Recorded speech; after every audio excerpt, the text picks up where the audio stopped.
राधे राधे दोस्तों, कैसे हैं आप सभी। आशा करती हूँ आप सभी बहुत अच्छे हैं और अपना ख्याल रख रहे हैं। राधा रानी अपनी कृपा आप सब पर बनाए रखें। दोस्तों, आज हम बात करेंगे फाल्गुन मास की।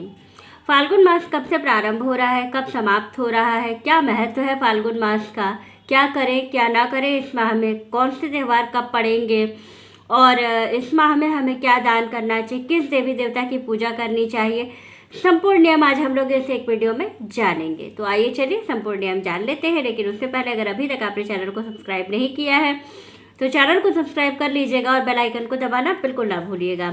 तो चलिए वीडियो शुरू कर लेते हैं। सबसे पहले बात कर लेते हैं फाल्गुन मास की। तो जो फाल्गुन मास है ये हिंदी महीने के हिसाब से ये पूरे साल का आखिरी महीना होता है। इसके बाद जब चैत्र मास की प्रतिपदा लगती है तो हमारे हिंदू नववर्ष के अनुसार हिंदी पंचांग के अनुसार हिंदू नववर्ष की शुरुआत होती है। तो आइए चलिए सबसे पहले हम लोग ये जान लें कि जो फाल्गुन मास है वो कब से प्रारंभ हो रहा है और कब इसका समापन हो रहा है।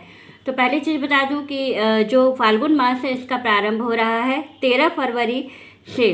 13 फरवरी को फाल्गुन मास के कृष्ण पक्ष की प्रतिपदा है और समापन हो रहा है 13 मार्च, जिस दिन पूर्णिमा है।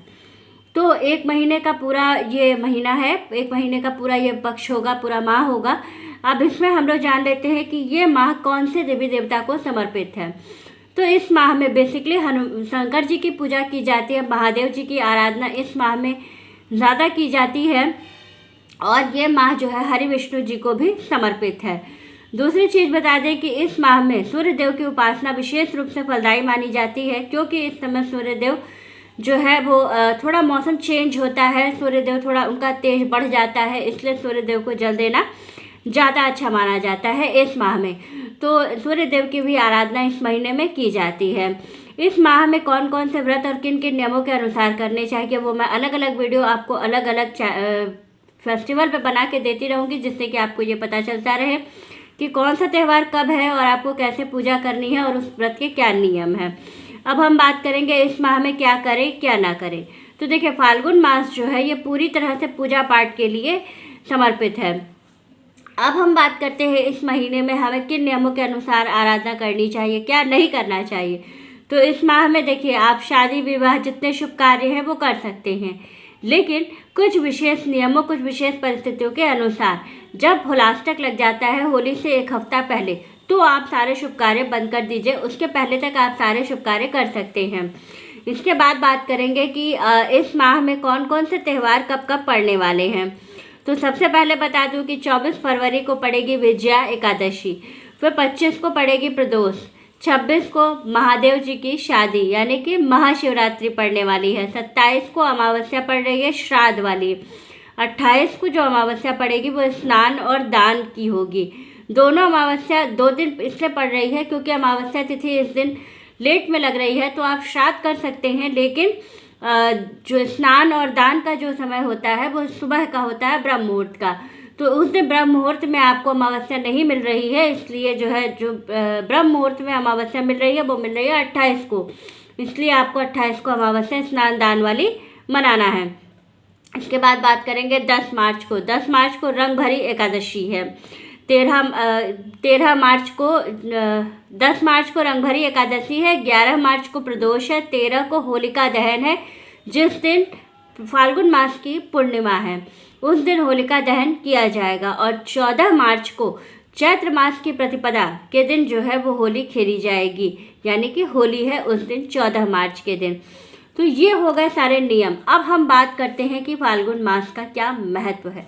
तो देखिए, फाल्गुन मास जो है इस माह में विशेष रूप से पूजा पाठ का अपना एक अलग ही महत्व है। मैंने आपको पहले भी वीडियोस में बताया है कि देखिए, प्रत्येक माह जो है वो किसी न किसी देवी देवता को समर्पित है और प्रत्येक माह जो है अपना एक अलग महत्व रखता है।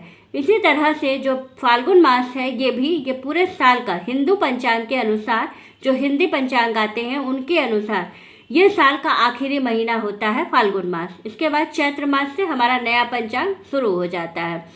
वैसे तो अंग्रेजी कैलेंडर के अनुसार तो जनवरी टू दिसंबर चलता है, लेकिन जो हिंदू पंचांग होता है उसके अनुसार चैत्र मास की प्रतिपदा से लेकर के फाल्गुन मास की पूर्णिमा तक, तो ये हमारा हिंदी पंचांग होता है। इसके अनुसार हमारे 12 महीने चलते हैं। अब हम लोग बात करेंगे कि फाल्गुन मास में हमें शंकर जी की आराधना विशेष रूप से कैसे करनी है। क्योंकि भोलेनाथ की शादी फाल्गुन मास में हुई थी, तो इसलिए ये माह विशेष तौर पर जो शिव भक्त है उनके लिए बहुत बहुत महत्वपूर्ण है। उनको विशेष रूप से भोलेनाथ की आराधना करनी है, विशेष रूप से उनकी पूजा करनी है। चाहे तो आप प्रतिदिन भोलेनाथ का अभिषेक कर सकते हैं, दूध दही से नहीं तो केवल पानी से भी, गंगा जल मिला करके या सादे जल से भी अगर आप भोलेनाथ का अभिषेक करते हैं तो आपको जो भी आपकी मनोकामना है वो बहुत जल्दी पूरी होती है। क्योंकि इस माह में भगवान की शादी हुई थी, भोलेनाथ की शादी हुई थी, इसलिए भोलेनाथ अपने भक्तों की इच्छाएं जरूर पूरी करते हैं। जो लोग विवाह करना चाहते हैं, जिनका विवाह अभी नहीं हुआ है, वो सब लोग भी इस माह में भोलेनाथ की विशेष रूप से आराधना करें तो उनका विवाह भी शीघ्र अतिशीघ्र हो जाएगा। इस माह में दान क्या करें, तो देखिए इस किसी भी माह में दान का कोई ऐसा विशेष महत्व नहीं होता है।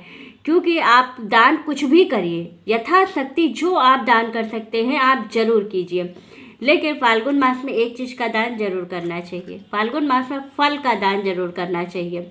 कहा जाता है कि फाल्गुन मास में आप जितने फल का दान करते हैं उतना आपकी मनोकामना उतनी जल्दी पूरी होती है। तो ये चीज़ आपको विशेष रूप से याद रखना है कि फाल्गुन मास में किसी ज़रूरतमंद को या ब्राह्मण को आपको फल का दान जरूर करना है। बाकी आप यथाशक्ति जो भी दान करना चाहे कर सकते हैं। मैं कभी भी ये नहीं कहती हूँ कि आपको ये दान करना है, ये नहीं करना है, ये मैं कभी नहीं कहती हूँ। तो यथाशक्ति आप जो भी दान कर सकते हैं कीजिए। लेकिन जो चीज़ बहुत इंपॉर्टेंट होती है वो मैं ज़रूर कहती हूँ कि ये चीज़ आप ज़रूर कीजिए। बाकी इसके अलावा आप जो करना चाहें वो आप कर सकते हैं। तो जानकारी अच्छी लगे तो वीडियो को लाइक कीजिएगा, चैनल को सब्सक्राइब कीजिएगा और प्यारा सा कमेंट हर हर महादेव का ज़रूर कीजिएगा। क्योंकि मैं वाराणसी में रहती हूँ और मेरा जो है वो शिव जी के चरणों में ज़्यादा ही भक्त है हम, तो इसलिए कहेंगे कि आप लोग भोलेनाथ का जयकारा जरूर लगाया करिए, हर हर महादेव जरूर बोला कीजिए। तो वीडियो को लाइक कर दीजिएगा, वीडियो को शेयर कर दीजिएगा, चैनल को सब्सक्राइब कर लीजिएगा। राधे राधे दोस्तों।